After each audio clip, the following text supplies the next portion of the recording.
ఈ బర్డ్ మీ అందరికీ తెలిసి ఉంటుంది. దీని పేరేంటంటే హార్న్‌బిల్. అయితే for the first time in Indian history ఏంటంటే తమిళనాడు గవర్నమెంట్ ఈ హార్న్‌బిల్ కన్జర్వేషన్ కోసం ఒక సెంటర్‌ని తీసుకురాబోతుంది. అర్థమవుతుందా? హార్న్‌బిల్ అంటే ఇదొక పక్షి అండి. ఈ పక్షి మనకి ఎక్కడెక్కడ కనబడుతుందంటే వెస్టర్న్ ఘాట్స్‌లో ఈ పక్షికి సంబంధించిన 4 రకాలైన హార్న్‌బిల్ పక్షుల్ని వీటిని ప్రొటెక్ట్ చేస్తూ వీటిని ఎందుకు మనం ప్రొటెక్ట్ చేయాలంటే వీటికి ఒక విశిష్టమైన గుణం ఉందండి. ఆ గుణం ఏంటంటే ఇది ఏదైతే తన బిగ్‌తో తన ముక్కుతో తీసుకెళ్తున్న కొన్ని సీడ్స్ ఉంటాయి కదా! వాటిని ఇష్టం వచ్చిన దగ్గర స్ప్రెడ్ చేస్తూ వస్తుంది. అలా స్ప్రెడ్ చేస్తే ఏమవుతుంది ఆటోమేటిక్‌గా వెజిటేషన్ గ్రో అవుతుంది. సో, అలాగే మనకి చాలా వరకు ఇది బయోడైవర్సిటీలో ఒక క్రూషియల్ రోల్ ప్లే చేస్తుంది. అండ్ వీటి అంతం ఇవి చాలా వరకు థ్రెటన్ జోన్‌కొచ్చాయి.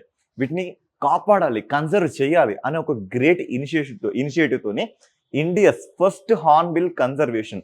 సో, ఫస్ట్ అనే పదం వచ్చినప్పుడల్లా మనం గుర్తుపెట్టుకోవాల్సిన ఇష్యూ ఏంటి? It is a superlative topic. అంటే భారతదేశంలో ఇదే మొట్టమొదటిసారిగా మనం తీసుకుంటున్న ఒక గ్రేట్ ఇనిషియేటివ్. సో, ఈ ఇనిషియేటివ్‌లో భాగంగా తమిళనాడు గవర్నమెంట్ ఏం చేస్తుందంటే ఒకసారి ఇక్కడ చూడండి.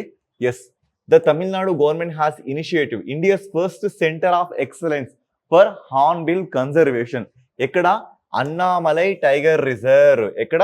అన్నామలై టైగర్ రిజర్వ్‌లో దీన్ని తీసుకొస్తుంది. సో, అన్నామలై టైగర్ రిజర్వ్ ఇది ఇప్పటికి టైగర్స్‌కి, ఎలిఫెంట్స్‌కి ఇంకా చాలా రకాలైన బయోడైవర్సిటీ స్పెషీస్‌కి ఇది ఇప్పటికి ఒక కన్జర్వేషన్ హబ్‌గా ఉంది. మళ్ళీ ఇక్కడ దీన్ని కన్సర్వ్ చేయబోతున్నారు. దీనికోసం దాదాపుగా ₹1 కోటి the endangered species conservation corpus fund కింద ₹1 కోటి వరకు వీటిని కన్సర్వ్ చేయడానికి తమిళనాడు గవర్నమెంట్ ముందుకొచ్చింది. సో, ఇది కాంటెక్స్ట్ అన్నట్టుగా. ఓకేనా? ఇది కాంటెక్స్ట్. సో, ఇక్కడ చూసుకుంటే మనం ఈ హార్న్‌బిల్ చాలా వరకు రీప్రొడక్షన్స్‌కి అండ్ బయోడైవర్సిటీ రీప్రొడక్షన్‌కి ఎందుకు ఫేమస్ అంటే ఇవి చాలా వరకు సీడ్స్‌ని వెదజల్లుతాయి. దీని ద్వారా బయోడైవర్సిటీ అనేది ఫ్లోరిష్ అవుతుందని ఈ స్టేట్మెంట్ చెప్తుంది. ఓకేనా? యెస్. సో, నెక్స్ట్ చూసుకుంటే మరి ఇది ఊరికి తీసుకొస్తున్నారా? ఎవరెవరి కొలాబరేషన్స్‌తోని, ఎవరెవరి కోఆపరేషన్‌తోని దీన్ని తీసుకొస్తున్నారంటే yes, first Tamil Nadu government forest department అంటే ఆ స్టేట్‌కి సంబంధించిన ఫారెస్ట్ డిపార్ట్మెంట్ ఎవరితో కొలాబరేట్ అయిందంటే first thing Salim Ali centre for ornithology. Ornithology అంటే అర్థం ఏంటి? పక్షుల గురించిన ఒక అధ్యయన శాస్త్రం. ఎవరిది? Salim Ali centre for ornithology ఈ యొక్క వింగ్. సెకండ్ న్యాచురల్ హిస్టరీ ఇది మన దేశంలోనే ఉంటుంది.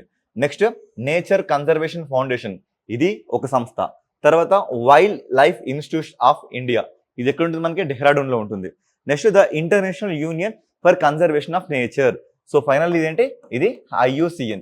ఇది మనకి ఎప్పుడు ఏర్పడింది? 1948లో. ఎక్కడ ఏర్పడింది? గ్లాండ్. ఏ కంట్రీ? స్విట్జర్లాండ్. ఓకేనా? ఇది మనకి ఏం చేస్తుంది? రెడ్ డేటా బుక్ అనే ఒక లిస్ట్ని రిలీజ్ చేస్తుంది.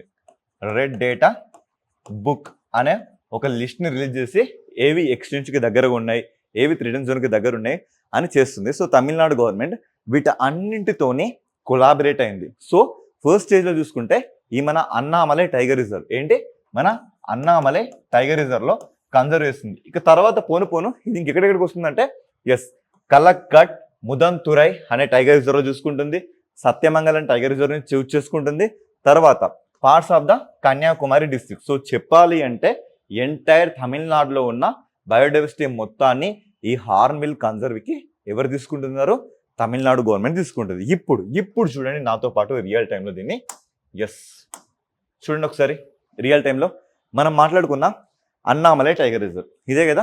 ఎస్, ఈ అన్నామలై టైగర్ రిజర్వ్ చూడండి మనకి ఇది ఎక్కడ లొకేట్ అయింది? ఇంతకుముందు మనం మాట్లాడుకున్నాం కదా, ఇదంతా వెస్టర్న్ ఘాట్స్. ఇక్కడ నుంచి మనకి ఈస్టర్న్ ఘాట్స్ స్టార్ట్ అవుతుంది. సో, ఇక్కడ మనకి ఈ అన్నామలై టైగర్ రిజర్వ్ అనేది మనకి లొకేట్ అయింది. చాలా పెద్ద టైగర్ రిజర్వ్ ఇది. సో, ఇక్కడ మీకు కనబడే హిల్స్ మొత్తం దీనికి సంబంధించిన ఇష్యూస్. సో, చూడండి ఎంత చాలా అంటే చాలా రిచ్ బయోడైవర్సిటీ ఈ ప్లేస్లో మనం చూడొచ్చు.